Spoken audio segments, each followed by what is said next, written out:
कई बार प्रेगनेंसी के आखिरी ट्राइमेस्टर में आपके डॉक्टर आपको ये बोलते हैं कि बच्चे की ग्रोथ सही तरीके से नहीं हो रही है या वज़न कम है। इसके क्या क्या कारण होते हैं, ये किस वजह से होता है, इसे किस तरीके से डायग्नोस किया जाता है, कैसे मैनेज किया जाता है, ये सारे क्वेश्चंस आज हम आंसर करेंगे। सो चलिए स्टार्ट करते हैं।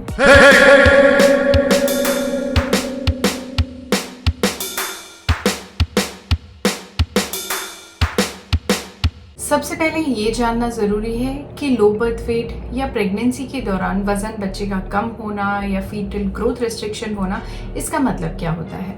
फीटल ग्रोथ रिस्ट्रिक्शन का मतलब होता है कि अगर माँ के पेट में बच्चे की growth as per the recommended biometrics या जो सेट बायोमेट्रिक्स हैं for that period of pregnancy उतना रीच नहीं होते हैं या बच्चा उस वज़न से कम है, तो हम उसे ग्रोथ रिस्ट्रिक्टेड फीटस कहते हैं। ये दो तरीके का होता है, जिसे हम अर्ली ऑनसेट और लेट ऑनसेट कहा जाता है।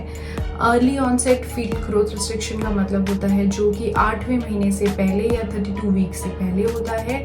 32 वीक्स के बाद में होने वाले ग्रोथ रिस्ट्रिक्शन को हम लेट ऑनसेट ग्रोथ रिस्ट्रिक्शन कहते हैं। इसके अलावा एक चीज़ जो ज़रूर याद रखनी चाहिए कि कुछ बेबीज़ कॉन्स्टिट्यूशनली ही छोटे होते हैं, यानी जिनके मदर और फादर का वेट और हाइट छोटी है, तो वो बेबीज़ का पैरामीटर्स भी प्रेगनेंसी के दौरान छोटा ही होता है। ऐसे बेबीज़ हेल्दी होते हैं, बट ये कई बार पैरामीटर्स से इनकी ग्रोथ कम होती है। लेकिन ये बेबीज़ हेल्दी होते हैं, इसलिए हमें कुछ एडिशनल चीज़ें इनके लिए नहीं करनी होती। फीटल ग्रोथ रिस्ट्रिक्शन के होने के कारण क्या होते हैं, किन लेडीज़ में ये ज़्यादा होने के चांसेस होते हैं और किस तरीके से हम इसे प्रिवेंट कर सकते हैं। इसके कई कारण हो सकते हैं। कई केसेस में मदर की इम्प्रॉपर डाइट लेना या किसी तरीके के इन्फेक्शंस होना, कोई क्रोनिक डिजीज़ होना जैसे हाइपरटेंशन, डायबिटीज़ या किडनी डिसऑर्डर। कई केसेस में बच्चे में ही किसी तरीके का डिफेक्ट होता है, इसलिए वो प्रॉपर न्यूट्रिशन नहीं ले पाता। कुछ केसेस में प्लेसेंटल डिफेक्ट्स होते हैं जिसकी वजह से बच्चे तक प्रॉपर न्यूट्रिशन नहीं जा पाता है। इसके अलावा smoking, alcohol, environmental pollution, stress, twin pregnancy, किसी तरीके की जेनेटिक डिजीज़ बेबी में होना, ऐसे बहुत कारण होते हैं ग्रोथ रिस्ट्रिक्शन के लिए। अगर एक बार बच्चे का ग्रोथ रिस्ट्रिक्शन हो गया है 7वें या 8वें महीने में, तो हमें उसे किस तरीके से बढ़ा सकते हैं, क्या ग्रोथ को इम्प्रूव करने के क्या तरीके होते हैं। अगर आपको प्रेगनेंसी के दौरान ये पता चल जाता है कि बेबी की ग्रोथ कम हो रही है, तो सबसे इम्पॉर्टेंट होता है रेस्ट एंड स्ट्रेस फ्री रहना। स्ट्रेस लेने से भी बॉडी में एंटीऑक्सीडेंट्स ज़्यादा बनते हैं और वो फर्दर ग्रोथ को कम करते हैं। मदर को एडवाइस किया जाता है कि वो एडिक्वेटली रेस्ट करें, एक proper healthy balanced nutritional diet लें, अच्छे से प्रॉपर नींद लें। उनकी डाइट में गुड अमाउंट्स ऑफ प्रोटीन्स होना चाहिए, वाटर का इंटेक बहुत अच्छा होना चाहिए। इसके अलावा अगर रिक्वायर्ड होता है तो कुछ एक्सट्रीम केसेस में मदर को हॉस्पिटल में एडमिशन भी करना पड़ता है और फिर एडमिशन के दौरान उनको कुछ मेडिसिन दी जाती हैं और बेबी को 24 आवर मॉनिटर किया जाता है। ग्रोथ रिस्ट्रिक्शन का बच्चे और माँ पे किस तरीके से प्रभाव होता है और इससे हमें क्या क्या कॉम्प्लिकेशंस हो सकती हैं। ग्रोथ रिस्ट्रिक्शन को हमें टाइमली मैनेज करना और डायग्नोस करना बहुत ज़रूरी होता है, क्योंकि ग्रोथ रिस्ट्रिक्शन की वजह से कई बार समय से पहले भी डिलीवरी करानी पड़ सकती है। इसकी वजह से पेरेंट्स को इमोशनल बर्डन हो सकता है, फाइनेंशियल बर्डन हो सकता है, प्लस होने वाले बेबी को ब्रीदिंग डिफ़िकल्टीज़ हो सकती हैं। कई बार बच्चों को अपना टेम्परेचर मेंटेन करने में इश्यूज़ आते हैं, उन्हें NICU में रखना पड़ता है। ऐसे बच्चों को कुछ एक केसेस में बड़े होने के बाद क्रोनिक डिजीज़ेस जैसे डायबिटीज़, हाइपरटेंशन, ये होने के चांसेस ज़्यादा होते हैं। कुछ एक केसेस में डेवलपमेंटल डिलेज हो सकते हैं, जिसमें जो डेवलपमेंटल माइलस्टोन्स होते हैं वो देर से अचीव होते हैं ऐसे बच्चों में।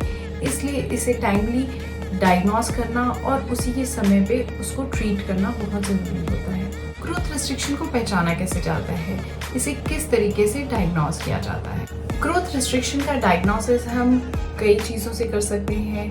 जब आप अपने डॉक्टर के पास अपने फिजिकल विजिट्स के लिए जाते हैं तो आपके डॉक्टर एक फंडल एग्जामिनेशन करते हैं, जिसके बेसिस पे भी वो असेस करके बता सकते हैं कि बेबी की ग्रोथ किस तरीके से हो रही है। इसके अलावा अल्ट्रासाउंड, बायोफिजिकल प्रोफाइल, ये कुछ एक मेथड्स होते हैं जिनके थ्रू भी ग्रोथ रिस्ट्रिक्शन का पता किया जा सकता है। कुछ एक प्रीनेटल टेस्ट भी होते हैं जो हम अगर अर्ली फेजेस में करते हैं तो हम ये प्रेडिक्ट कर सकते हैं कि मदर को आगे जाके ग्रोथ रिस्ट्रिक्शन हो सकती है या नहीं। इसके अलावा जब हम अल्ट्रासाउंड करते हैं तो काला डॉपलर या बायोमेट्रिक्स, जिसमें बीपीडी, बेबी का वेट, एब्डोमिनल सर्कमफ्रेंस, ये सब चीज़ें हम देखते हैं, उनसे भी ग्रोथ रिस्ट्रिक्शन का पता किया जा सकता है। ग्रोथ रिस्ट्रिक्शन के साइंस एंड सिम्टम्स क्या होते हैं? कैसे एक मदर पता कर सकती है कि प्रेगनेंसी के दौरान उसके बच्चे का वेट एडिक्वेटली बढ़ नहीं रहा है या